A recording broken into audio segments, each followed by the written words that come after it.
Ini salah satu tips yang saya lakukan juga jamaah kalau saya lagi nggak tenang, gelisah berat. Ya, nama manusia kita ini dapat ujian-ujian. Ya. Manusia semua dapat. Jadi di muka bumi ini tidak ada yang tidak punya masalah. Semua dapat masalah, semua dapat ujian. Yang membedakan mengeluh atau tidak itu aja.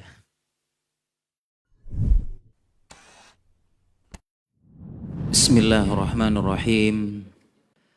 Para jamaah sekalian, kalau kita berbicara tentang ketenangan jiwa, ini kalau bahasa sekarang privilege bahasa sekarang ya. Kita ikut bahasa kekinian nih, Gen Z. Privilege, ya. Suatu hak istimewa. Ketenangan jiwa di zaman ini. Zaman now, zaman milenial. Mengapa demikian? Karena kita berada di zaman internet, sosmed, berita, informasi yang bisa menyebar begitu cepatnya. Jadi internet semakin cepat, sudah ada Starlink sekarang ya. Cepat lagi itu super cepat ya. Makin cepat ya. Sosmed dengan berbagai macam fiturnya makin banyak. Jadi hal-hal yang dahulu tidak terbayangkan sekarang terjadi. Termasuk tanda-tanda kiamat juga. Salah satunya ulama kontemporer kita mengatakan keberadaan internet dan sosmed ini. Yang yusbihul mu'minu wa yumsil kafiron, yang dia paginya beriman, sorenya kafir, dan sebaliknya bisa jadi di zaman sosmed ini, termasuk ketenangan jiwa seseorang. Paginya depresi berat, tidak bisa diajak bicara, diem, istilah kedokterannya atau psikologinya blocking, diem, tidak bisa diajak bicara, depresi, menyendiri, blocking, ditanya kamu masalahnya apa sih, diem. Emangnya lagi pikirin apa, diem. Atau nggak mau ngomong, depresi.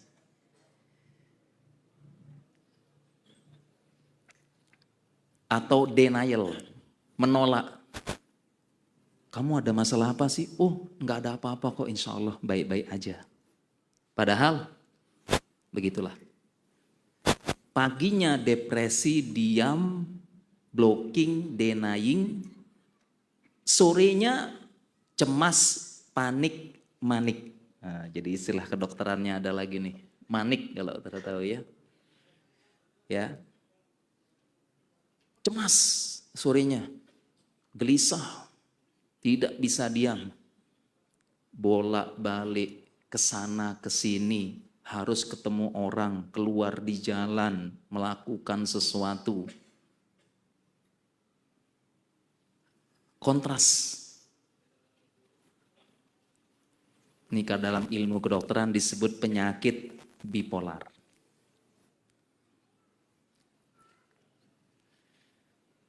Jadi keadaan hati kita ini bisa berubah sangat cepat di zaman sosial media ini.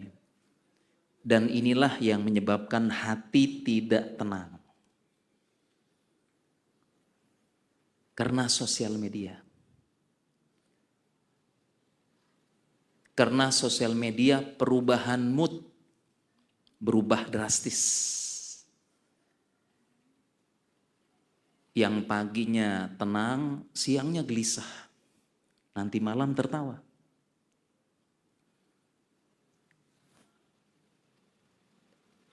Menunjukkan ketidaktenangan. Taraddud. Gelisah. Zamannya. Bahkan harusnya pagi hari itu kita sambut dengan mengingat nikmat Allah, tawakal, optimis pagi-pagi, siap menyambut hari. Tapi yang kita lakukan sekarang pagi-pagi, sejak buka mata, yang pertama dilihat, ya HP. Sebelumnya, sambil makan, HP. Ya. Di kendaraan, lampu merah kalau nyetir, lihat HP dulu. Ya. Yang motor juga gitu, kesempatan lampu merah tuh ya adalah 2 menit lihat HP lumayan. Di kantor sebelum kerja lihat HP dulu. Dan sekarang isi kontennya inilah yang menyebabkan kita terganggu mental kita, ketenangan jiwa. Buka-buka, Masya Allah ya. Menyebabkan stres, depresi, cemas, dan kalau bahasa sekarang overthinking. Buka-buka baca berita, korupsi sekian T, Masya Allah.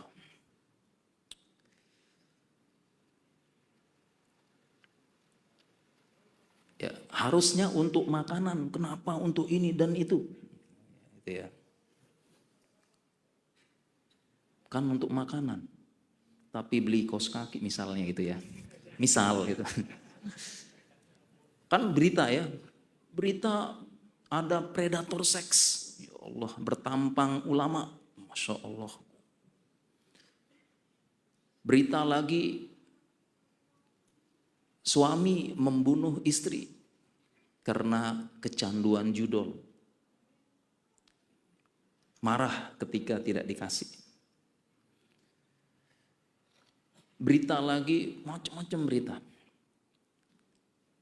Harusnya hari kita mulai dengan tawakal.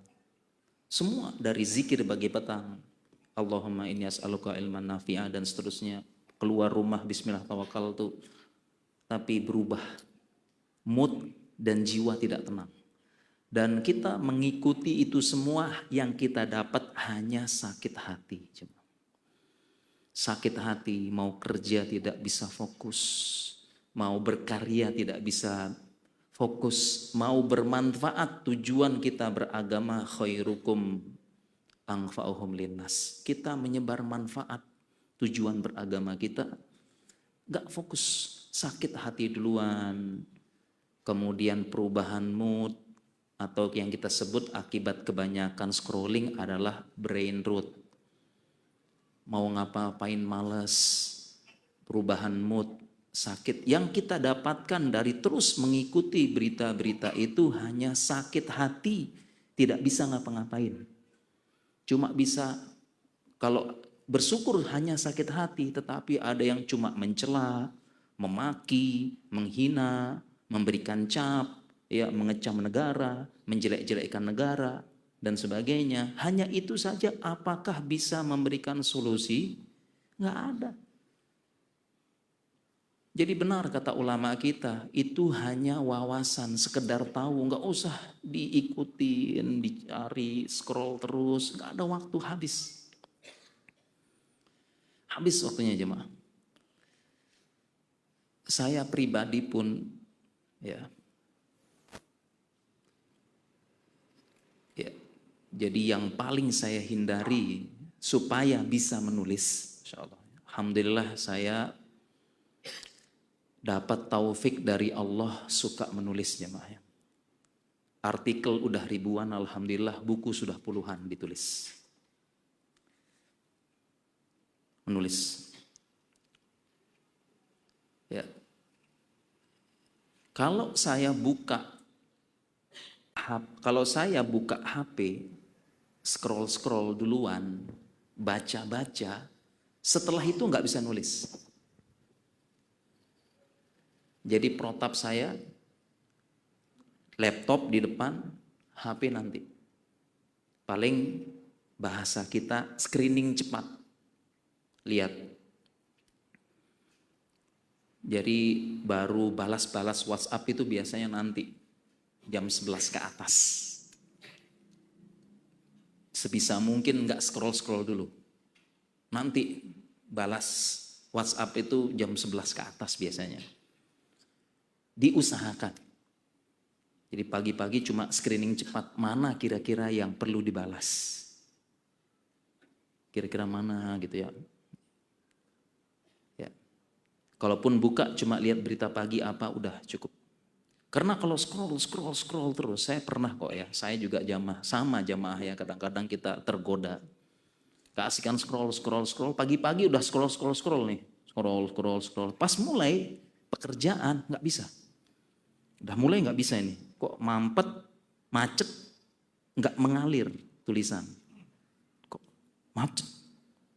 Kenapa ini? Karena perubahan mood, marah, emosi terguncang. Karena dapat berita tadi, dapat macam-macam, kondisi negara. Makanya saya tidak bisa membayangkan itu yang bergelut.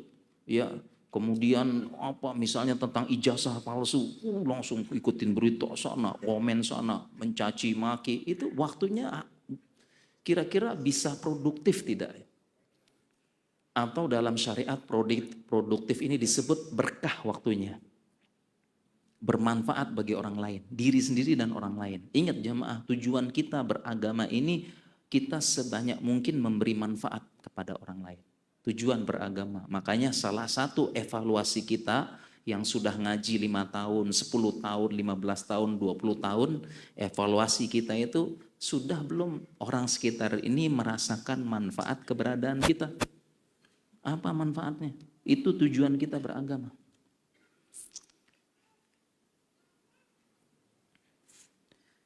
Jadi begitu jamaah, Masya Allah. Ini zaman internet, sosmed.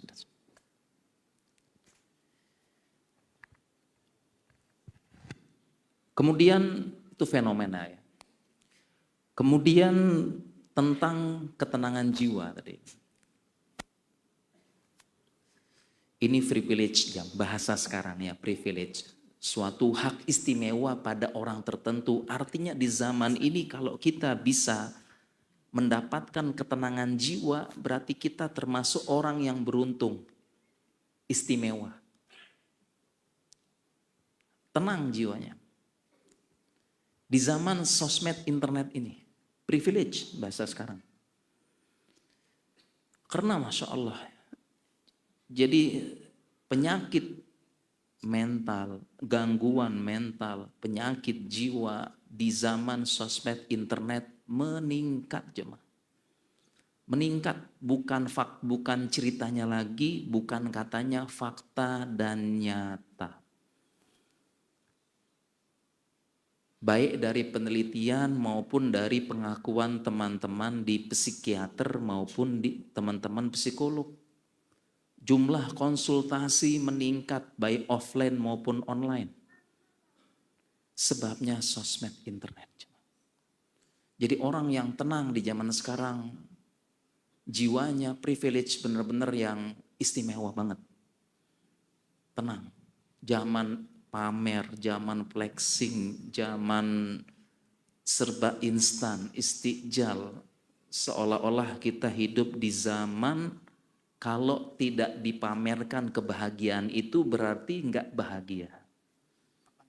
Ya. Ganti. Oh, siap. Bismillah. Kalau kita berada di zaman kalau kebahagiaan itu dapat mobil, motor, rumah, ya, anak, istri. Kalau tidak dipamerkan berarti belum, kalau tidak diposting berarti belum bahagia berarti. Itu zaman sekarang. Maka itu privilege, kebahagiaan, ketenangan jiwa. Ini yang kita cari jemaah. Benar-benar istimewa di zaman ini.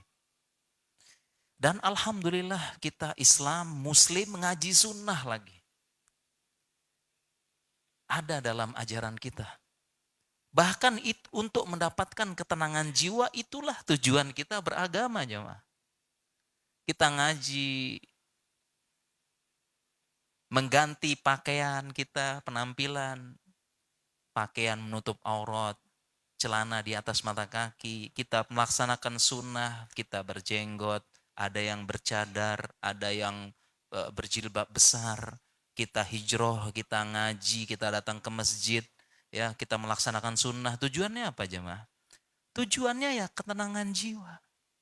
Itu tujuan kita beragama.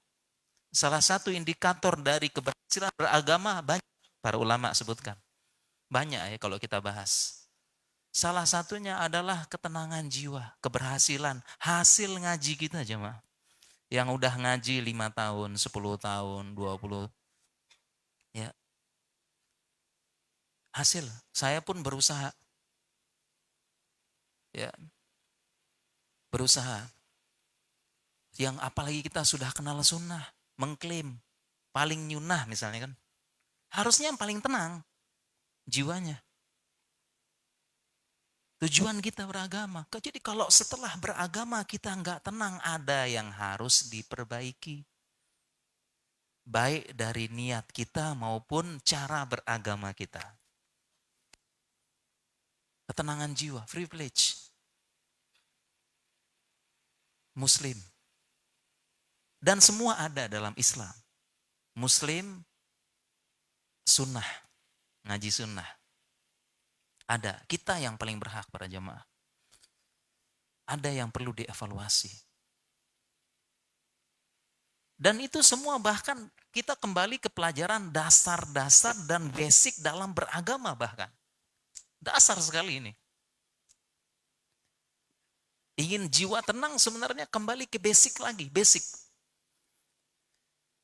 Pertama kalau kita kembali dulu ke tujuan, salah satu tujuan beragama tadi, banyak ya tadi.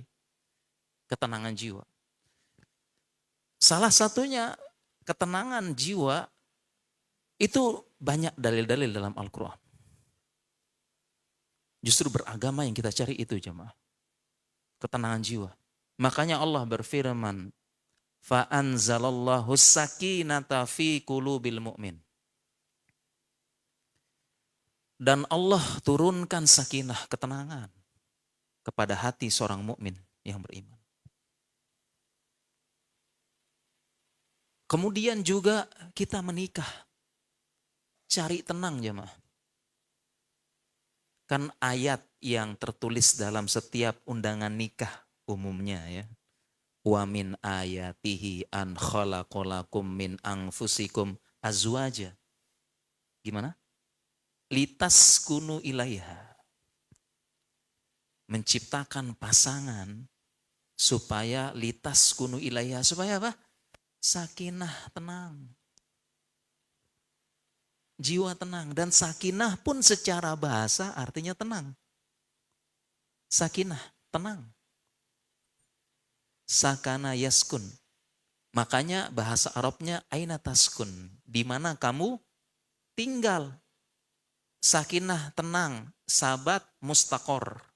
Tetap, stabil, dan kokoh. Makanya aina taskun, di mana kamu tinggal. Karena dia menetap di situ, nggak kemana-mana lagi. Nggak ngontrak, pindah-pindah, ngekos. Tapi diem di rumahnya. Menikah tujuannya pun bahkan dalam Islam tujuan menikah itu apa? Tenang. Di rumah tenang. Bahagia di rumah, nggak usah cari. Bahagia utama di rumah. Bukan ya di kafe, di mana, di jalan itu. Tapi dia pokoknya ke rumah bahagia, pulang ke rumah. Tempat terbaik buat tenang. Berada di tempat istri, pasangan, anak tenang. Dia nggak keluar-keluar terus. Jadi yang sering-sering keluar nggak tenang. Ngajak teman ngopi, ngajak teman nongkrong, ngajak apa, nggak tenang itu. Tenang di rumah. Bahagia di rumah. Taskunu ilaiha, tenang. Tujuan bahkan disebutkan dari ayat hadis, kita cari ketenangan, sakinah. Ya, bahkan kita hadir di majelis ilmu ini yang kita cari sakinah. Nazalat alaihimus sakinah wa ghasyiyatuhumur rahmah wa hafathumul malaikah wa dzakarallahu fiman indah, kan gitu. yang hadir di majelis ilmu, fi baitin min buyutillah, maka akan turun ketenangan di majelis ilmu. Dilingkupi oleh malaikat, dilingkupi oleh rahmah, dan didoakan oleh malaikat. Disebutkan oleh Allah di sisinya, di langit. Terkenal di langit. Malaikat-malaikat siapa yang sering ke majelis ilmu dengan niat yang baik dan cara yang baik. Ya. Banyak sekali hadis-hadis menunjukkan tujuan beragama untuk tenang. Ya. Banyak tujuan. Hadis-hadis. Dalil. Ala bidzikrillahi tatmainnul qulub, dengan berzikir kepada Allah hati tenang. Mutmainnah juga termasuk tenang. Demikian juga albirru matma'anna ilaihi nafsuk. Kebaikan adalah yang membuat kita itu tenang, mutmain. Ya. Bahkan demikian juga, bahkan sampai penutup hidup kita. Penutup hidup kita pun disebutnya tenang. Ketika roh seorang muslim dicabut, maka malaikat mencabut nyawa berada di posisi kepalanya. Diambil dari belakang gini pelan-pelan, sambil mengucapkan apa? Ya ayyatuhan nafsul mutmainnah, irji'i ila rabbiki radiyatan mardiyah, fadkhuli fi ibadi wadkhuli jannat. Sampai penutup hidup kita pun mutmainnah, tenang. Panggilannya wahai jiwa yang tenang. Kembalilah kepada Rob kalian. Dalam keadaan ridho dan diridhoi. Masuklah ke dalam bagian hamba-hambaku dan masuklah surgaku. Tenang. Kalau dalil-dalil banyak sekali para jamaah sekalian. Dalil-dalil banyak tentang tujuan beragama. Ingat jamaah, ketenangan jiwa ini.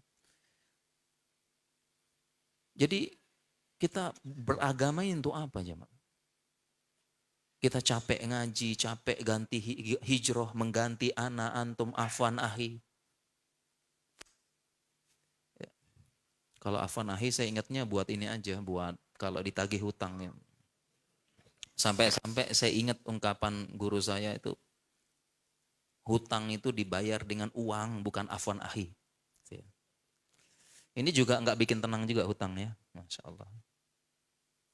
Nggak bikin tenang.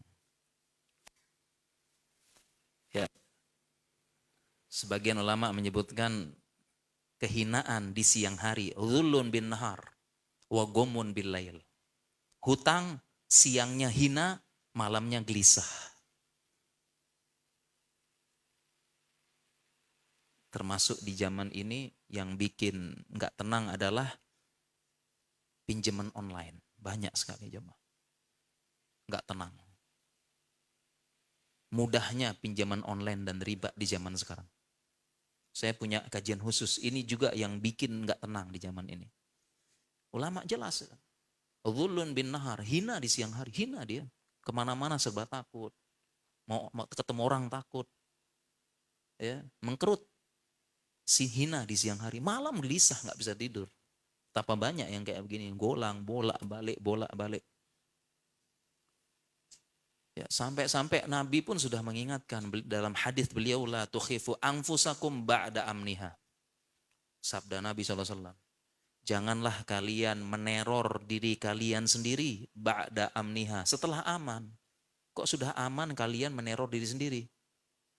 Ya, ditanya sama sahabat, apa itu? Nabi SAW mengatakan, ya, ad-dain. Hutang. Sudah aman, tenang. Ya, meneror diri sendiri dengan hutang. Tanpa alasan darurat, sekedar gaya, pamer, FOMO. Bahasa sekarang kita ikutin istilah-istilah Gen Z deh. Ya, fear of missing out. Dia takut ketinggalan zaman. Ya, takut nggak bisa ikut mencicipi makanan viral. Ya. takut tidak bisa mencicipi minuman viral, takut nggak bisa ke tempat wisata viral, ya akhirnya nggak punya uang, akhirnya ngutang. Makanya banyak yang masuk BPJS, budget pas-pasan, jiwa sosialita. Emang sekarang ya Pak, Masya Allah ya. Jadi hadis-hadis banyak jamaah masalah tentang ketenangan jiwa ini, yang kita cari ketenangan jiwa jamaah. Jiwa tenang. Tujuan beragama. Ya.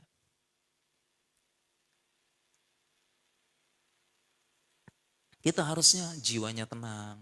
Menikmati hidup. Sebagian mengatakan menikmati hidup apa? Bisa makan, bisa minum, bisa jalan-jalan, bisa apa. Menikmati, merasakan. Tapi ada satu lagi. Ya, kalau mereka tuh pengen menikmati, mencicipi rasanya makanan ini, menikmati ini, mencicipi ini. Kalau mukmin atau sunnah nambah satu lagi, bisa merasakan manisnya iman. Ya, sebagaimana pahit, asam, manis. Ya, itu ada rasanya, rindu ada rasanya, Masya Allah ya. Ya ada yang rindu nih. Ada rasanya, cinta, jatuh cinta, al-isyq ada rasanya. Ya, ternyata iman juga ada rasanya para jemaah. Nabi sebutkan halawatal iman. Manisnya iman. Jadi kalau kita yang udah belajar agama, saya pengen menikmati hidup, tenang, ya, merasakan enak makan, enak minum, dan merasakan manisnya iman. Ada rasanya. Kita bisa merasakan. Ini yang kita cari ya. Ya. Dan saya bertemu dengan banyak pasien. Ya. Mulai dari orang kaya, pejabat, orang terkenal, publik figur. Ternyata tidak semuanya jiwanya tenang. Justru pengalaman pribadi saya yang datang ke dokter minta obat penenang itu justru mereka-mereka ini. Orang kaya, pejabat, publik figur, ya, orang yang tampil di publik, justru ini yang minta obat penenang. Saya tidak pernah punya pengalaman, ya artinya nggak pernah ketemu, ini pengalaman pribadi ya, nggak tahu dokter yang lain ya. Saya tidak punya pengalaman ya atau ketemu yang minta obat penenang itu, mohon maaf ini ya, mohon maaf ya, tukang cilok ya, tukang apa, tukang ya, tukang apa ya, tukang cuci ya, tukang apa gitu ya, ini mohon maaf ya, nggak pernah ya, nggak pernah ketemu ya, tukang ngarit kalau kita di Jawa ya, ya tukang-tukang lah pokoknya ya. Apalagi di sini tuh, kalau di sini tukang apa di sini nih? Ya, saya nggak pernah ketemu. Mereka datang-datang Pak, ya minta dok, minta obat penenang dok, nggak pernah ketemu. Ya. Yang malah yang ketemu ini, yang minta obat penenang justru yang tadi, publik figur, pejabat, orang kaya. Ya, itu yang mereka minta obat penenang. Ya, kalau bukan kode etik kedokteran, ya kadang itu sebagian pengen menyebarkan keluar. Ya, publik figur sering tampil di podium jadi singa, dielulukan, ditampilkan, orang banyak ngefans, ternyata ke dokter minta obat penenang.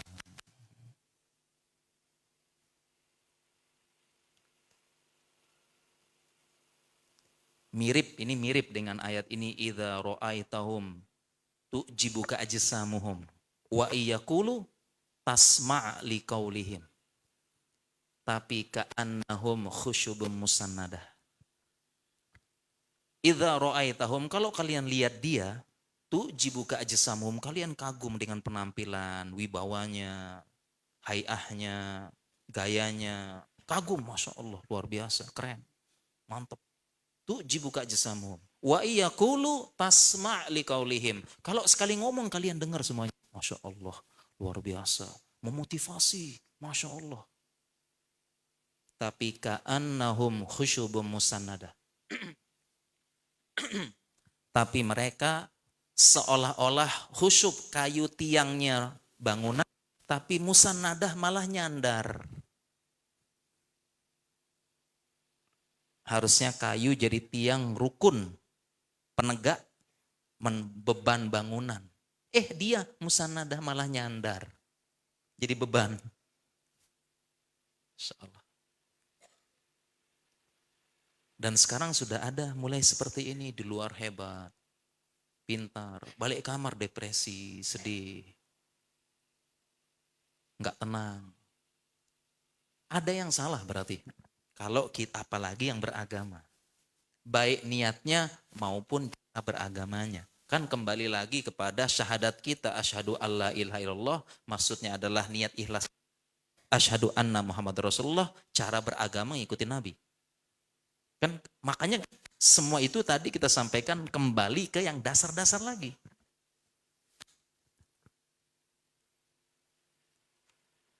Kembali yang ke dasar-dasar.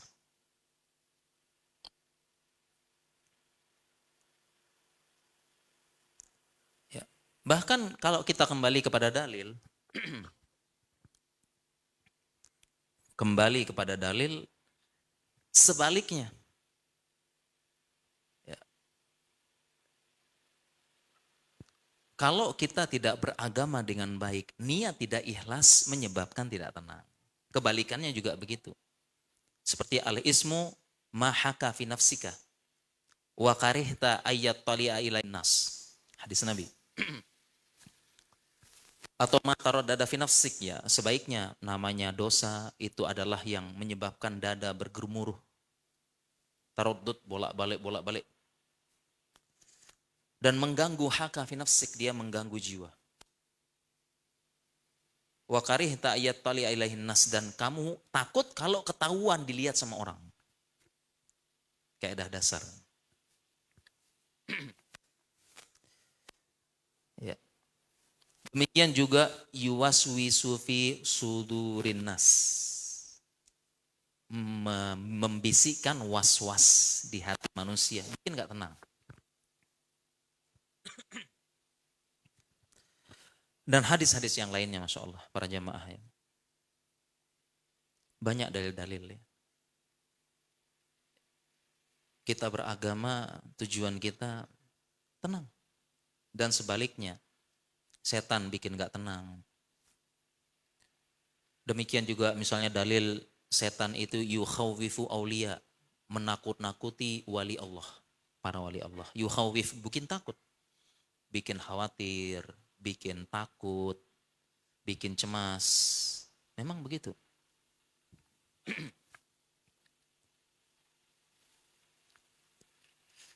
Dan secara umum, ajaran-ajaran kita, kalau kita kembali lagi ke dasar, tauhid, tawakal, iman kepada qada dan qadar, salat, Al-Quran, zikir, sedekah, itu semua untuk ketenangan jiwa. Itu basic sekali. Terkadang kita diingatkan, tauhid, jelas. Dalam kitab Tauhid Qawaidul Arba yang paling pertama kan dibuka dengan tanda kebahagiaan. Dan bahagia dalam Islam itu tenang. Konsep kalau ditanya bahagia itu apa? Dalam Islam itu adalah jiwa yang tenang. Kan banyak konsep kebahagiaan kan? Begini. Filsuf Jawa, filsuf Jepang, filsuf Korea, filsuf Arab, filsuf Romawi, filsuf Yunani. Mereka buat tuh definisi bahagia. Filsuf Banjar juga mungkin ada ya. Kita sampaikan tadi, bahkan solusi ada dalam agama Islam. Dalam sunnah, dan itu pun hal-hal dasar. Kita sebutkan ya, tauhid tadi ya. tauhid, tawakal, zikir, salat, Al-Quran, iman kepada qada dan qadar. Ya. Kemudian juga perintah musyawarah dengan ahlinya. Sampai perintah untuk berobat kepada ahlinya. Kalau sudah jadi penyakit. Dalam Islam ada. Basic sekali, dasar. Yang pertama tauhid jelas, makanya para ulama menjelaskan ya, namanya pelajaran tauhid itu diulang-ulang terus ya, ya, dulu saya ditekankan sama guru-guru kita, kemudian para masyayikh, yang namanya tauhid itu diulang seumur hidup. Dulu masa sih begitu ya? Jawabannya masa sih diulang ya? Insya Allah paham kok. Ternyata bukan masalah materinya para jamaah. Karena banyak materi tauhid itu berputar seputar iman hati yang harus dicharger terus-menerus sampai mati. Terus diingatkan tentang tauhid, kodok, qadar, Al-Quran, zikir, niat, sholat, tujuannya. Itu pelajaran tauhid. Diingatkan, diulang-ulang terus. Contoh paling nyata itu misalnya, contoh ya, paling nyata, kalau kita belajar fikih wudhu, kita belajar, kita praktekkan, insya Allah tidak lupa, tiap hari kita praktekkan. Cara cuci, cara usap kepala, ya, faksilu aidiakum, faksilu wujuhakum wa aidiakum ilal marafiq wamsuhu biru'usikum dan seterusnya. Itu kan kita praktekkan tiap hari, insya Allah nggak lupa gitu ya. Ada nggak yang tiba-tiba minta diajarin lagi cara wudhu, kan nggak ada ya. Tapi kalau tauhid itu tentang iman, tentang uh, yang iman naik turun, ya, tentang ikhlas, tentang cara beragama lagi, diingatkan lagi, makanya seumur hidup. Ya, contoh misalnya ya, kita dalam pelajaran tauhid kita diajarkan ya tentang rasa takut kepada Allah, khauf ada tingkatan-tingkatannya, ada khauf tabi'i, khauf ibadah dan sebagainya. Setelah belajar ya disuruh lewat kuburan malam Jumat Kliwon berani. Ya, mungkin ya. Tapi setelah sekian lama habis nonton film horor gitu ya. Ya, sekarang macam-macam ya, ada suster ngesot gitu ya. Ada dokter ngesot gitu mungkin. Ya, sehabis nonton film, nonton apa gitu kan, takut lagi. Ya, itu yang mau begitu. Pengen tauhid diulang makanya. Ya, dan banyak. Ini kita bicara secara umum ya. Solusi secara umum. Kalau secara khusus kajian lagi nih. Saya pernah daurahkan. Kalau di Jogja kita mainnya daurah nih. Ya, udah puluhan kitab daurah di Jogja. Saya pernah mendaurahkan kitabnya Syekh Sa'di ya, 10 tanda bahagia. Itu dibahas itu. Ya, 10 tanda bahagia pernah daurah. Ini bahas. Kalau kita sekarang sekilas-sekilas menunjukkan bahwasanya ini basic-basic, kita kembali lagi. Ingin tenang jiwa kita. Pertama dari tauhid. Ya, dalam kitab tauhid dasar Qawaidul Arba ya, insyaallah udah tahu jamaah ya Qawaidul Arba ya. Ma'ruf lah, ustaz-ustaz kita selalu mengajarkan, jelas di situ. Pembuka awal ya, seorang muslim itu ya idza u'tiya syakara wa idza btuliya sabara wa idza adnaba istaghfara fa hadhihi salas ununu sa'adah gitu. Itu mantan kitab Qawaidul Arba. Jadi tanda bahagia dan bahagia muslim tadi apa? Konsep bahagia seorang muslim, ketenangan jiwa. Ya. Ya, tadi sedikit ketenangan, konsep bahagia tadi beda-beda tadi ya. Bahagianya Romawi, filsuf Yunani, filsuf Jawa, filsuf Jepang, filsuf Banjar mungkin ya. Beda-beda konsep bahagia mereka. Ya, ada yang bahagia begini, ada yang pakai tato bahagia. Ya. Ada yang ada yang berzina bahagia. Ya, ada yang ini bahagia. Ya, ada yang naik gunung, ya, ada yang hobi main bola, main tenis, naik gunung, naik pelaminan, bahagia semua. Oh iya, memang bahagia kan? Beda konsep-konsep bahagia, tapi dalam Islam konsep utama bahagia ketenangan jiwa. Ini yang kita cari. Dan tadi bahagia disebutkan idza u'tiya syakara, kalau dikasih bersyukur, kalau diuji bersabar, kalau dia berdosa, bersalah istighfar. Dan 3 ini adalah tanda bahagia ketenangan jiwa. Ini kalau dijelaskan panjang. Ya. Konsep dalam Islam. Tawakal dalam Islam, rukun tawakal 2.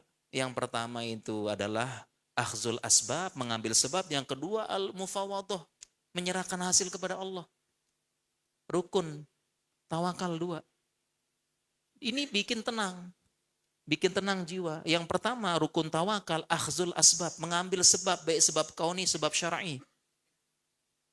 Kalau pengen sukses belajar, kerja keras. Kalau pengen pinter belajar. Kalau pengen kaya nabung katanya sih. Ya.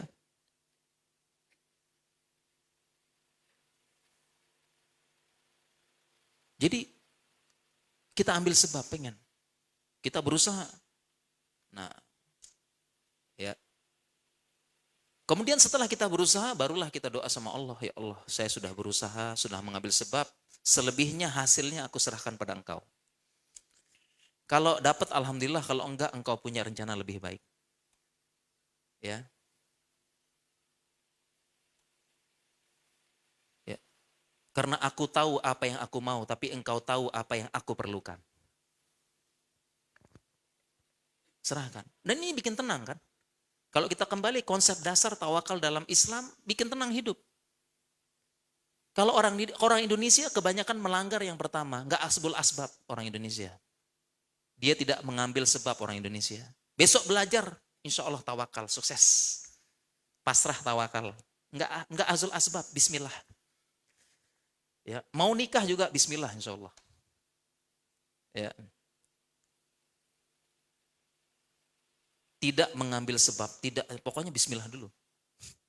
Orang Indonesia mungkin ya, termasuk saya berarti ya, katanya. Ya, besok ujian ya, saya tawakal sama Allah deh. Kemudian tidur gitu kan. Ini poin pertama. Akhirnya pas ujian gelisah, nggak bisa jawab. Nah, kebalikan katanya orang Jepang yang kedua. Mereka akhzul asbab, tapi tidak punya mufawadah, mau serahkan kemana hasilnya, karena kebanyakan ateis katanya. Nggak percaya Tuhan. Orang Jepang pinter-pinter, tapi konsep ketuhanan kayak gitu nggak masuk logika mereka. Ya, konsep Tuhan mereka itu nggak masuk logika. Mereka tuh banyak yang nggak ateis. Ya, ateis atau agnostik ya, bahasa keren sekarang tuh agnostik ya. Jadi itu apa namanya, ateis merah jambu, malu-malu. Jadi agnostik itu, dan ini menimpa pemuda-pemuda sekarang, yang pemuda muslim yang pengaruh sosmed lagi. Ya, mereka tuntunan jadi tontonan, tontonan jadi tuntunan. Pemuda-pemuda sekarang mulai sudah keren istilah agnostik. Mungkin jamaah nggak tahu, tapi Gen Z nih agnostik tahu. Agnostik nih ateis malu-malu, menimpa generasi muda kita. Ya, agnostik ya, ateis merah jambu, malu-malu. Apa katanya? Agnostik itu ya, saya percaya ada Tuhan, tapi sampai sekarang tidak bisa didefinisikan Tuhan itu gimana ya. Ya, saya sih tahu ada pencipta ya, tapi ya sulit dicerna pencipta tuh bagaimana gitu. Jadi dia agnostik. Jadi ditanya agamanya enggak ada, saya yakin kok ada pencipta, tapi sampai sekarang definisi jelas pencipta belum, saya enggak tahu. Belum bisa, enggak masuk logika saya apa dan sebagainya. Ya tidak bisa dibuktikan di mana tempatnya, apanya dan sebagainya, kok enggak masuk. Itu agnostik itu namanya. Ateis malu-malu. Menimpa. Itu Jepang yang kedua. Jadi mereka tuh orang Jepang etos kerja tinggi. Ya, etos kerja tinggi. Ya. Saya punya banyak teman-teman dokter di Jepang, sekolah di Jepang. Ya. Saya juga waktu itu sebenarnya jalan terbuka lebar, bisa ke Jepang, tapi saya nggak mau. Itu teman-teman bilang mereka itu masuk pagi, pulang jam 11 malam. di lab ya. Jadi kalau lagi ada penelitian di lab itu jam 11 malam baru pulang. Karena tidak ada yang berani pulang sebelum profesornya pulang. Profesornya pulang jam 11 malam. Nggak ada yang berani. Benar-benar etos kerja tinggi. Sekali target langsung deh. Ya, begitu juga dengan kakak ipar saya, pernah kerja di Jepang. Dia tugas di Jepang. Dia pun cerita, wah di sana orang Jepang kalau sudah kerja itu Masya Allah ya. Dia nggak bisa diganggu, etos kerja, fokus seolah-olah mereka itu pengen menunjukkan ini loh saya loh, hasil saya. Jadi akhirnya mereka pengen di akhirnya tuh ini loh hasil saya, tunjukin. Ya, bahkan waktu itu ada ya, ini ada ustadz kita ya pernah cerita, mampir kemudian begitu di toilet, ini yang petugas toiletnya aja, petugas kebersihan toiletnya itu dengan bangganya menunjukkan, lihat bersih kan, ya, bersih bersih bersih. Dia bangga, dia bangga menunjukkan toilet yang dia jaga tuh bersih, bersih kan, misalkan, oh dia bangga, lihat kerjaan saya bersih, gitu. Dia bangga, pengen menunjukkan. Nah tapi nggak punya yang kedua, rukun tawakal yang kedua, al-mufawadah, menyerahkan hasil pada Allah. Mereka sudah berusaha tapi maksimal, tapi setelah itu kemana mereka ini? Menyerahkan yang berdoanya ya Allah atau gimana gitu ya? Nggak ada. Akhirnya apa? Akhirnya ketika gagal bunuh diri. Ya, sudah baca berita insya Allah ya, sudah tahu ya, angka bunuh diri di Jepang tinggi. Ini nggak ada mufawadahnya. Menyerahkan hasil nggak ada. Ya.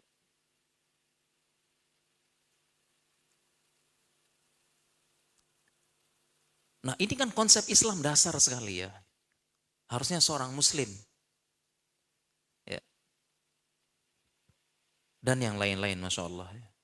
Berzikir tenang. Ini kita ceritakan solusi umum untuk berzikir itu kan. Ala bizikri tatmainul qulub dan sebagainya. Al-Quran juga. Al-Quran. Obat yang terlupakan. Wa nunazzilu minal Qur'ani ma huwa syifa wa rahmatul lil mu'minin. Kami turunkan Al-Quran. Syifa. Rahmat bagi kaum orang-orang yang beriman. Para ulama menafsirkan syifa di situ syifa'u amradil qulub wa amradul ajsad. Penyembuh penyakit badan dan penyakit jiwa.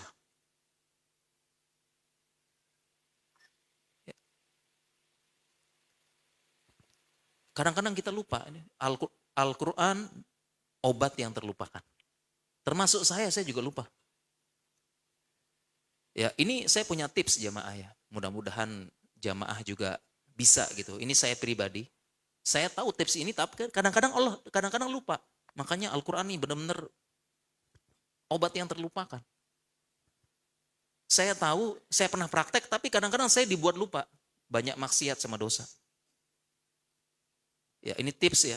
Jadi kalau saya berjamaah ya, kalau saya sedang namanya nanti kita bahas ya.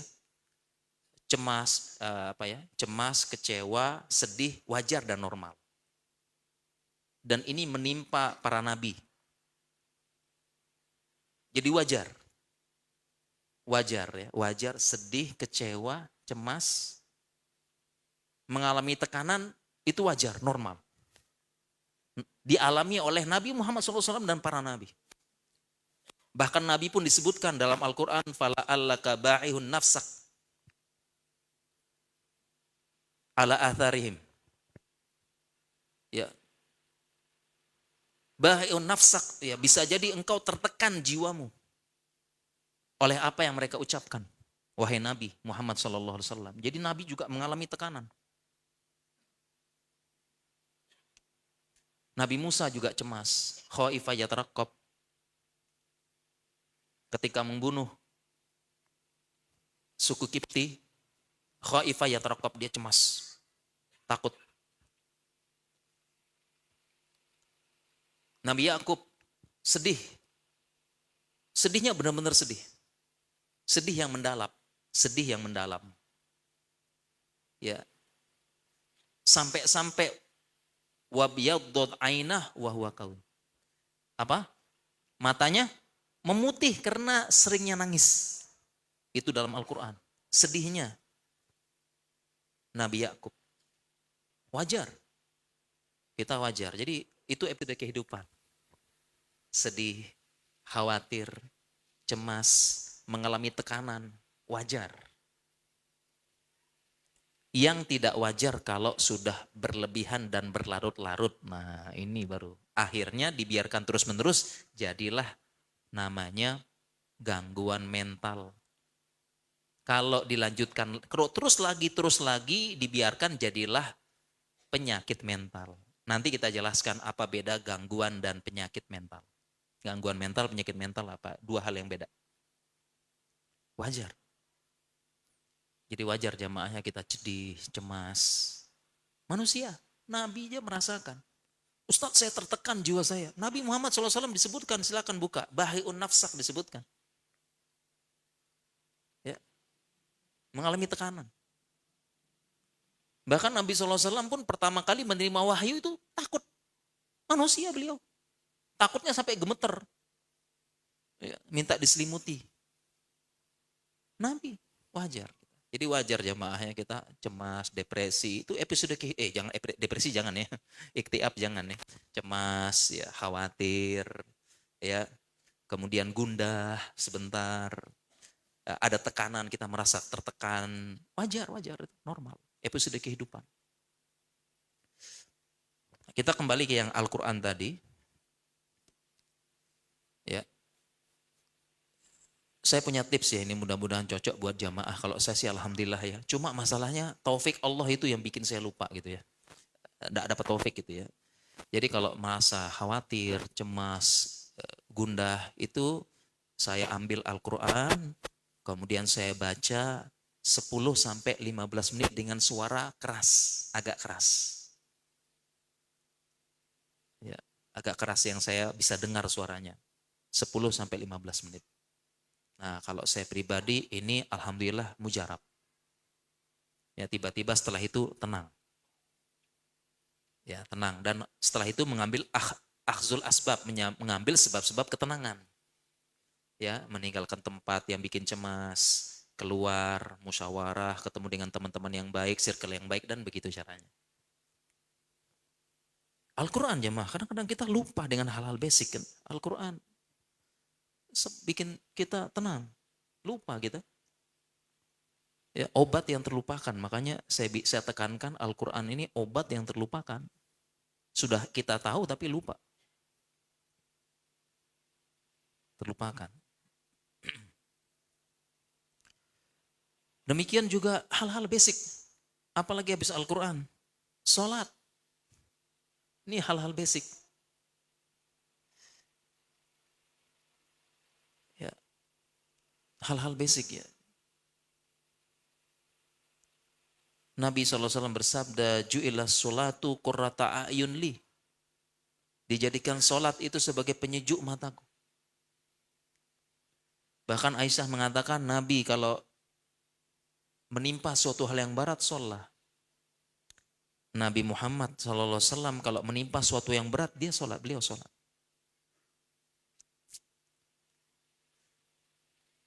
Ya, basic sebenarnya jemaah. Ya, makanya ada ungkapan ya, apapun masalahmu, hamparkan saja sejadahmu. Masya Allah kan gitu ya, biasa bahasa motivator.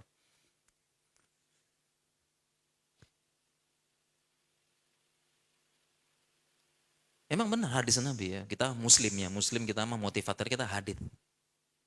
Ya, kita kembali yang basic-basic lagi, sholat. Mengadu kepada Allah, wasta'inu bis sabri wassalah. Basic-basic semuanya jemaah. Apalagi yang basic lagi, sedekah. Basic jemaah. Nabi SAW bersabda, sodakatus sir tudfi'u ghadabar Rabb. Sedekah sembunyi-sembunyi meredam murka Allah.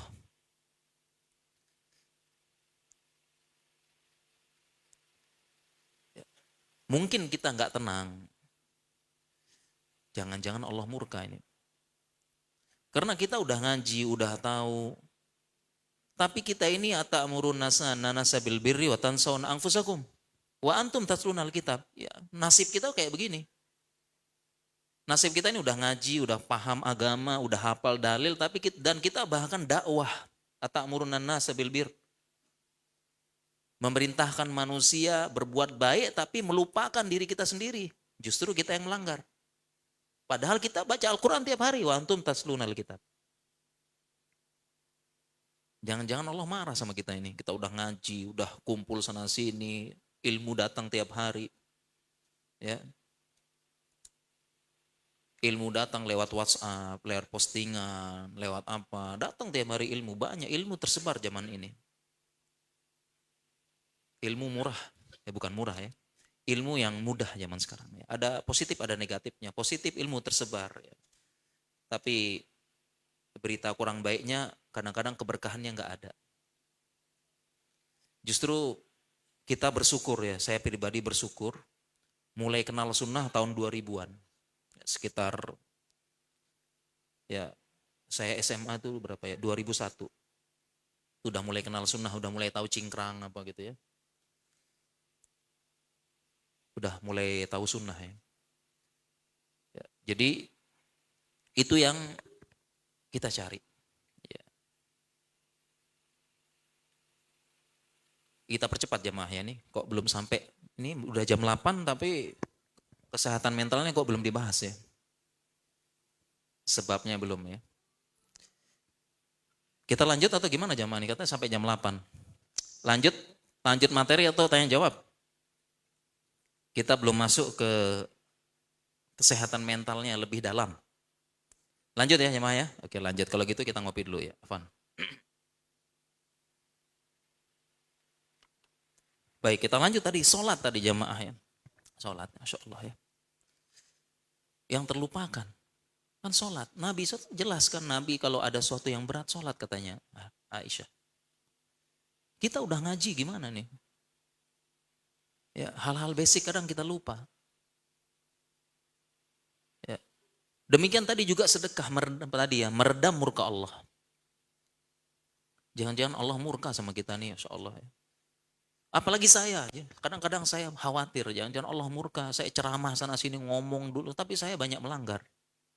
Jangan-jangan Allah murka ini. Ya, ketidaktenangan jiwa ini karena Allah sedang murka, marah sama kita. Ya, kebanyakan dalil. Praktek nol tapi. Melanggar sendiri. Dakwah sana, perintahkan orang. Tapi kita melanggar semua jemaah. Ya. Lima taquluna ma la taf'alun kan gitu. Kabura maqtan indallah. Kan gitu. Besar kemurkaan Allah. Jangan-jangan Allah murka sama kita ini. Ya. Nah, salah satunya adalah yang bikin menenangkan sodaqatus sir. Sedekah sembunyi-sembunyi. Ini salah satu tips yang saya lakukan juga jamaah kalau saya lagi nggak tenang, gelisah berat. Ya, nama manusia kita ini. Dapat ujian-ujian. Ya. Manusia semua dapat. Jadi di muka bumi ini tidak ada yang tidak punya masalah. Semua dapat masalah, semua dapat ujian. Yang membedakan mengeluh atau tidak itu aja. Yang kelihatan susah apa tuh karena mengeluh aja. Yang kelihatan hidupnya susah, sedih, depresi, banyak drama. Ya, drama ini, drama itu. Ya udah Ustaz, saya suami selingkuh, anak narkoba, ya ibu mertua kejam. Ya, dipecat ya Allah ya. Terlalu banyak drama dalam kehidupan ya. Misalnya itu karena mengeluh. Jangan disangka orang yang hidupnya baik-baik saja, kelihatan tegar, nggak punya masalah, ada masalahnya jemaah. Ada masalah ujian kehidupan. Dunia tempat kita diuji lah insya Allah ya. Ada masalahnya. Jangan kira apa ya, Ustaz nggak punya masalah, ada jemaah. Ya, ada. Siapapun ada. Masalah masing-masing ada. Masalah mengeluh apa tidak. Gitu aja. Jadi kalau kita sedang ada masalah, ada suatu hal yang memberatkan, saya coba sedekah sir. Kita datang ke masjid ya, kalau nggak ada yang lihat, masukkan kotak amal. Atau sekarang zamannya transfer ya, transfer ya, transfer ya ke panti asuhan, ke masjid, menyantuni janda. Kita transfer sedekah sir, kita niatkan mudah-mudahan bisa meredam murka Allah. Ya,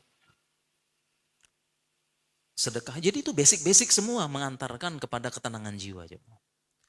Belum kita bicara tentang kodok dan kodor. Saya pun pernah mendaurahkan ini temanya ketenangan apa? Temanya kesehatan mental dan kodok apa? Dan beriman terhadap kodok dan kodor. Kita pernah daurahkan, kita bahas.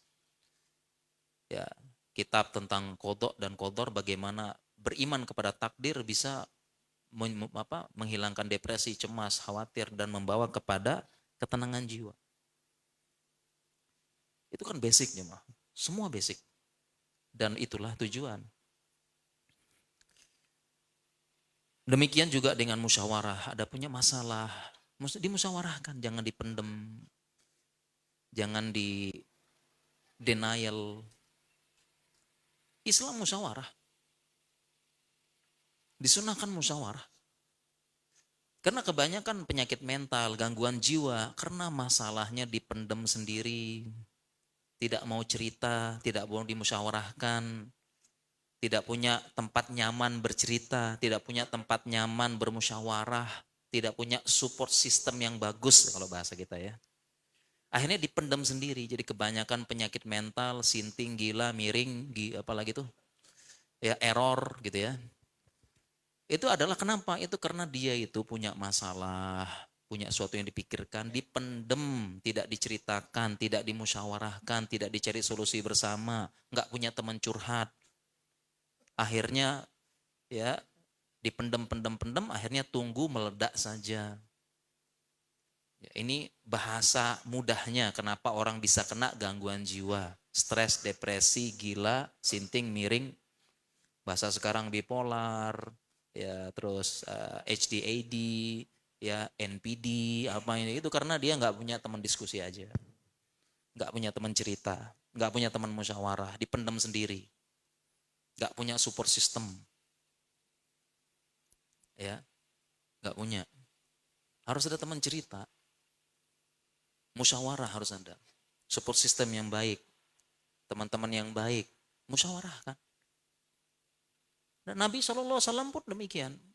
Nabi SAW juga disebutkan fala'allaka bahi'un nafsak, engkau mendapatkan tekanan. Nabi SAW kalau kita bahasa sekarang support system yang bagus. Nabi SAW punya Abu Bakar, punya Umar, dan punya Khadijah di awal-awal nikah. Itu kalau bahasa sekarang support system yang baik, tempat beliau cerita, musyawarah dan sebagainya. Karena beban beliau sebagai nabi berat, nggak bisa ditanggung oleh nabi-nabi yang lain. Harus ada support system, tempat cerita. Makanya Nabi SAW ya Allah kasih dua orang yang memberikan support system yang bagus, Abu Bakar dan Khadijah istrinya. Di awal-awal Islam lebih berat, merintis lebih berat. Makanya Allah kasih Khadijah. Itu hikmahnya.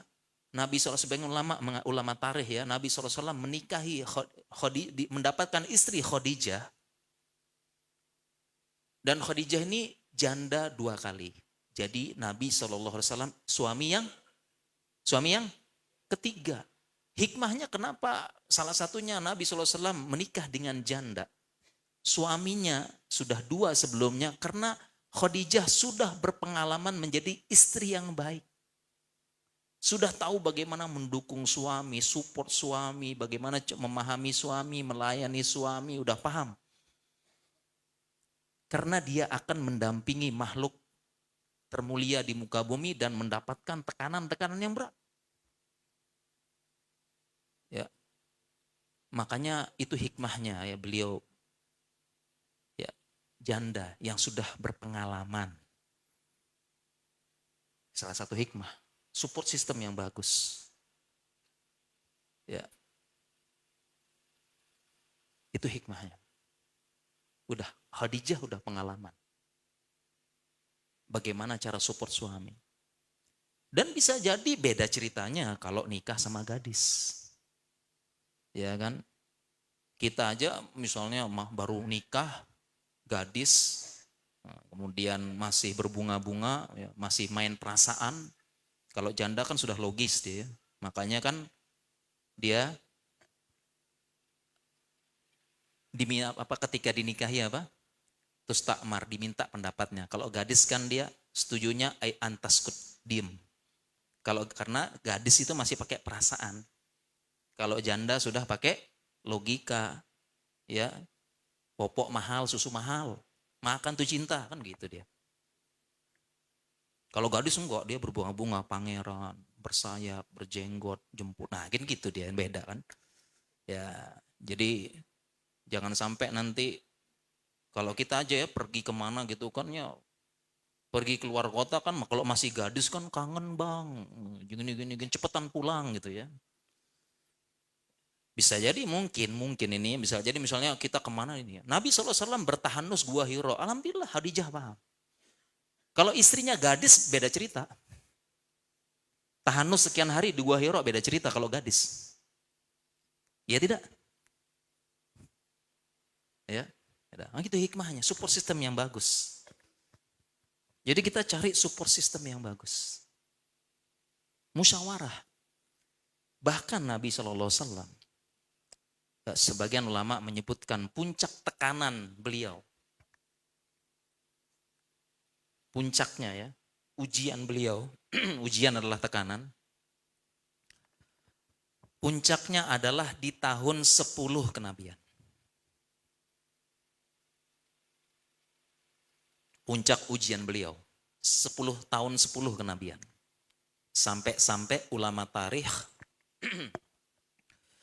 menyebutkan bahwasanya ini sebagai amu hazn, tahun kesedihan. Karena di tahun itu support system beliau meninggal. Abu Thalib yang melindungi beliau meninggal. Istri tercinta Khadijah meninggal. Support system.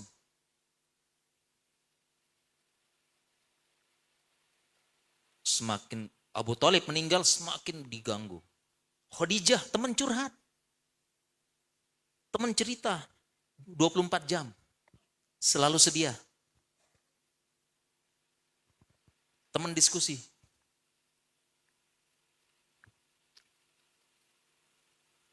Meninggal. Ditambah kemudian beliau dakwah ke Taif dan semua udah tahu hasilnya. Diusir dengan hina.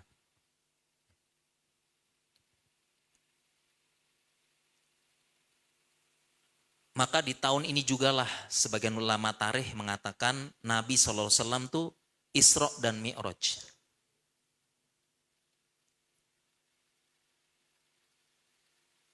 Jadi Isra dan Mi'raj pendapat terkuat tahun 10. Setelah kehilangan support system, teman cerita, teman apa, Nabi, maka Allah menguatkan Nabi lagi dengan Isra dan Mi'raj. Dikuatkan. Dan beliau pun bertemu dengan support system lagi. Ini pakai bahasa kekinian ya, support systemnya. Lingkungan teman, orang sekeliling kita yang mendukung. Baik untuk hidup maupun untuk sembuh. Pasien juga butuh support system. Maka Nabi SAW pun di tahun itu Isra Mi'raj. Sebagian ulama mengatakan ini hiburan buat Nabi. Penguatan setelah meninggal, support system hilang. Sebagian Isra Mi'raj. Ya. Subhanalladzi asra bi abdihi laila minal masjidil haram ila masjidil aqsa dan seterusnya. Kemana dulu? Masjidil Aqsa. Dan di situ beliau bertemu dengan para nabi. Ruhnya para nabi. Dan beliau jadi imam sholat. Nah, beliau bertemu dengan para nabi, inilah support system beliau. Beliau kuat lagi setelah bertemu dengan nabi. Dengan para nabi yang lainnya. Setelah kesedihan yang mendalam. Di Taif. Maka Allah pertemukan dengan support system. Ketemu dengan siapa? Ketemu dengan para nabi. Beliau mengimami ruhnya para nabi di Masjidil Aqsa. Beliau bertemu dengan Nabi Ibrahim. Bertemu dengan Nabi Yusuf. Beliau imamin, bertemu dengan orang-orang yang kuat-kuat. Ini menguatkan lagi. Kemudian ketika naik ke langit juga disambut. Di sini lebih apa? Lebih dekat lagi. Diajak ngomong, diajak apa? Langit pertama langit pertama dan seterusnya Nabi Adam, Nabi Ibrahim, Nabi Yusuf, Nabi Musa dan seterusnya. Beliau sempat ngobrol, sempat ini dan sebagainya. Itu support system beliau. Oh ternyata ini Nabi Yusuf yang ujiannya sangat banyak. Oh begini dia. Oh ternyata Nabi Ibrahim ujiannya banyak. Nabi Musa lebih banyak lagi ujiannya. Dia bertemu dengan orang-orang yang telah diuji sebelumnya. Ya, yang disebutkan dalam Al-Quran yang dia baca selama ini, yang diberitakan, ya, disebutkan kisah-kisah. Tujuan apa kisah-kisah dalam Al-Quran? Manuthabitu bihi fuadak. Ini kisah-kisah ini kami bacakan untuk meneguhkan hatimu wahai Muhammad. Maka Nabi Muhammad saat itu langsung terbentuk, langsung kuat lagi dengan support system, karena dia ketemu dengan Nabi Yusuf yang dapat ujian dari kecil. Ujian paling berat sampai para ulama mengatakan kalau ada yang sedang sedih, sedang apa, baca surah Yusuf. Ujiannya berat, paling berat sejak kecil, paling berat ujian beliau. Ya, bahkan beliau diberikan dengan ujian paling berat bagi seorang laki-laki. Belum ada laki-laki yang bisa mendapatkan ujian seberat Nabi Yusuf. Mungkin kalau saya sudah innalillah mungkin. Berat. Baca. Beliau dapat ujian paling berat laki-laki, wanita. Paling berat itu. Yang lain mungkin kuat, ini enggak kuat mungkin. Ya, beliau dijual, difitnah, dia apa? Tapi para ulama Nabi Yusuf memaafkan semua. Ini yang berat nih. Berat kita ya. Ya, sekarang lagi tema-tema psikologi banyak nih, luka batin. Luka batin, inner child. Luka batin masa kecil, luka batin pengasuhan, Masya Allah ya. Ya, itu ada kisah Nabi Yusuf, beliau juga punya inner child. Luka masa kecil. Inner child. Beliau dijual sejak kecil. Masih kecil dijual jadi budak. Inner child. Tapi beliau memaafkan saudara-saudaranya, langsung dimaafkan semuanya. Ya, dan ini selaras dengan ilmu psikologi. Kita memaafkan, tapi jangan melupakan total. Supaya jadi pelajaran. Beliau ketemu Nabi Yusuf, ketemu dengan Nabi Ibrahim. Bapak beliau.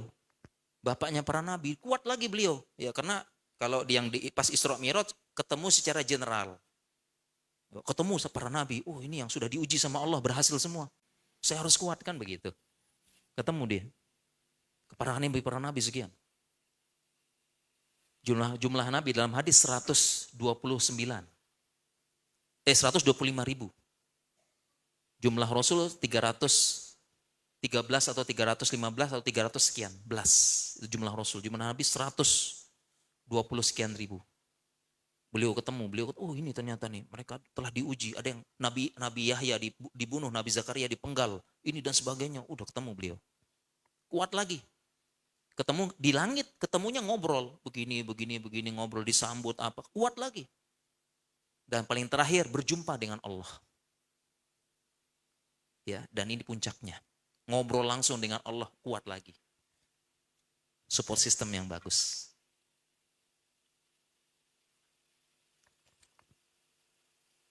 Ya. Begitu kita juga para jamaah, kita juga sama. Karena musyawarah. Kita lagi ada masalah, ada apa, datangi orang berilmu. Ya, musyawarahkan, wasyawirul fil amri fa idza azamta fatawakkal 'ala Allah. Musyawarahkanlah urusan kalian. Kalau sudah berazam, bismillah tawakal. Jadi ada masalah, ada apa, cerita, musyawarahkan. Cari solusi, jangan diam, jangan dipendem. Nabi SAW pun begitu. Support system bahasa sekarang. Kadang kita begitu, kita perlu ke tempat. Kadang makanya kita perlu ketemu orang. Ya, kita kuat lagi setelah ketemu dengan orang yang berilmu, orang yang apa. Seperti Nabi SAW. Musyawarahkan ya. Jadi para jamaah biar nggak kena gangguan mental, pernah penyakit jiwa, itu ada masalah, ada apa, musyawarahkan. Ya, wa amruhum syura bainahum, kan Al-Qur'an begitu. Ya, dimusyawarahkan, diceritakan, cari support system yang bagus. Bahasa sekarang cari circle yang bagus, teman-teman yang baik. Yang dimana kalau kita ketemu teman-teman yang baik, kuat, kayak Nabi ketemu para nabi itu kan menguatkan. Kita juga sama ketemu teman ngaji, ketemu apa, menguatkan lagi. Support system yang bagus. Cari, itulah pentingnya kita ngaji, kita majelis ilmu. Jangan hilang dari majelis ilmu. Karena majelis ilmu itu bukan masalah ilmunya jamaah. Bukan tentang ilmu saja. Kalau ilmu saja mah sekarang online, dengar rekaman, dengar video, banyak sekarang jamaah. Mau ilmu sekarang. Tersebar. Tapi yang dicari dari majelis ilmu itu adalah tadi lingkungannya, circle-nya bahasa sekarang, ketemu teman-temannya. Sebagaimana para nabi, Nabi Muhammad SAW ketemu para nabi, menguatkan lagi, gitu kan. Yang dicari gitu. Syawarah. Support system. Jadi cari support system yang bagus. Ini tentang penyakit mental ya. Mungkin saya tambahkan sedikit ya. Ini kayaknya kalau dilanjutin terus ya nggak habis-habis materinya kayaknya ya. Makanya di Indonesia ini, khususnya di Indonesia, kenapa orang yang punya gangguan mental, punya penyakit jiwa, dia sulit sembuh di Indonesia ini karena memang belum teredukasi tentang support system yang bagus. Di Indonesia ini. Padahal ini ada dalam Islam. Sunnah.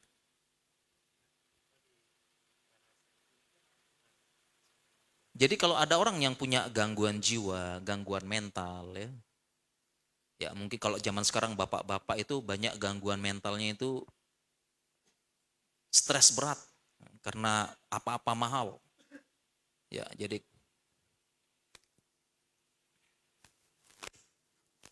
wah udah ditutup kayaknya nih para jamaah ya. Tanya jawab pukul 20 ya lebih 20 ya udah berarti kan. Ini kalau gitu ditutup aja nih berarti. Ya. Semenit lagi Masya Allah ya, semenit ya. Ya, baik ya Insya Allah ya. Saya tutup yang ini aja nih, padahal kita belum selesai tentang kesehatan mental nih. Sebabnya apanya, belum lagi tentang pembahasan kalau sedang kena gangguan mental di ruqyah atau ke psikolog. Belum dibahas nih. Terus juga pembahasan gangguan mental itu kurang iman apa enggak? Nah, ini juga belum dibahas nih. Ya udah, kapan-kapan ya kita bahas lagi insya Allah. Kita tutup dulu. Tapi 1 menitnya kita manfaatkan yang tadi ya. Saya tutup pembahasan tentang support system tadi ya. Mumpung kita bahas, Nabi SAW pun support system. Ini kita pakai bahasa kekinian gitu ya penjelasannya ya. Ya, sedangkan kalau bahasa syariatnya kan teman yang soleh, lingkungan yang baik ya, bi'ah solihah ya. Teman yang soleh kan bahasanya begitu. Kalau sekarang support system. Ya, jadi kenapa orang Indonesia, di Indonesia khususnya, orang tuh bisa terkena penyakit mental, bisa gila, bisa tertekan, bisa kena berbagai macam sakit-sakit jiwa tadi ya, yang perempuan, kalau istri kena baby blues syndrome, ya, yang parahnya depression, postpartum depresi, ya, terus yang ini kena bipolar lah, kena ini bahkan sampai anak-anak ya ada conduct disorder, anak-anaknya nakal, membahayakan diri sendiri. Itu istilah-istilah penyakit mental, penyakit jiwa, sebabnya adalah di Indonesia belum teredukasi support system. Jadi itu semuanya support system. Jadi kalau orang sudah kena gangguan mental, apalagi penyakit mental, ini dua hal yang beda ya. Gangguan sama penyakit ya, dua-duanya lah. Kalau sudah kena, kalau cara sembuhnya itu, cara healingnya adalah dengan support system yang bagus. Jadi obat itu cuma bantu, tapi penyembuh utama adalah support system yang bagus. Orang sekeliling dia itu mendukung dia untuk sembuh dan memahami. Jadi orang sekeliling, jadi kalau ada yang depresi, cemas, khawatir, takut, lagi panik, lagi manik dan sebagainya, cara sembuh adalah support system. Orang yang di sekeliling dia, yang dekat dengan dia tuh memahami dia dan mendukung sembuh. Di Indonesia ini enggak. Justru sebaliknya, makanya yang gila makin gila, yang stres makin stres. Depresi makin depresi. Karena support system nggak dukung, tidak teredukasi. Padahal semua ada dalam Islam. Contoh misalnya ya, ada orang misalnya sedang depresi misalnya ya. Sedih, depresi, apa. Tapi support system bukannya mendukung, malah bikin parah. Bagaimana caranya? Dengan caranya, Allah gitu aja dipikirin bro, pusing, stres. Hidup cuma sekali, ini mati. Gak usah kayak begini, ayo keluar. Nah ini gak bisa jamaah, gak bisa. Jangan samakan orang yang sedang sakit dengan orang yang sehat, gak bisa. itu bikin dia tambah depresi. Dan itu dilakukan oleh support sistemnya, ya sekelilingnya. Mau ibunya, bapaknya, apa dan sebagainya, nggak bisa. Nggak bisa ngomong begitu. Udah nikmatin hidup, kamu kayak susah sekali sih. Hidup sama cuma sekali, nikmatin lah. Keluar sana, nggak bisa jemaah. Itu bukan gitu caranya. Orang lagi sakit nggak bisa. Ya, sama kayak sakit badan, kakinya cedera, kayak gitu aja dipikirin kaki cedera, main bola sana. Nggak bisa. Lagi cedera kok. Sama, hatinya sedang cedera juga. Makanya disebut patah hati. Lagi patah hatinya. Patah kaki aja nggak boleh suruh olahraga, apalagi patah hati jemaah. Sama-sama patah. Nggak bisa. Di Indonesia kebanyakan begitu. Ya, ada yang sedang putus cinta juga sama itu, nggak bisa. Sama kayak orang lagi sakit hatinya, ya, lagi jatuh cinta. Ada mungkin dulu ada laki-laki nangis, mojok di kamar, sedih, depresi. Ya, kenapa? Karena ya dia udah dilamar sama orang lain. Sedih, nangis. Allah bro, coba lihat kamu laki-laki, perempuan banyak, gini gitu. Ngapain gitu aja sedih, depresi? Dia nggak bisa. Nggak bisa, dia udah main hati. Kamu sih nggak tahu perasaan saya sakit, perasaan gini, nggak bisa. Gitu. Nggak bisa ya. Makanya support sistemnya malah nggak dukung, malah nyindir, malah menekan. Itu yang bikin di Indonesia ini yang gila makin gila, stres makin stres, depresi makin depresi. Dan tidak memahami dan tidak mendukung. Tidak memahami, itu lagi sakit. Beda cara pendekatannya. Ya, beda caranya. Itu di Indonesia. Dia support sistemnya enggak, dan sering kita jumpai di mana-mana. Support system malah enggak memahami. Malah nyindir, malah mengucapkan kata-kata yang tidak pantas. Bukan begitu caranya. Makanya berobat ke ahlinya. Ya, para jamaah sekalian, insya Allah ya materi kita cukupkan. Ya, insya Allah ya tentang tema-tema kurang sholat aja, gitu ya. Nah, kadang-kadang gitu juga, zikir-zikir, sholat. Kebanyakan pikiran kamu, nggak bisa gitu jemaah. Ya, kurang iman dan sebagainya ya. Terima kasih. Jazakumullahu khairan wa barakallahu fikum.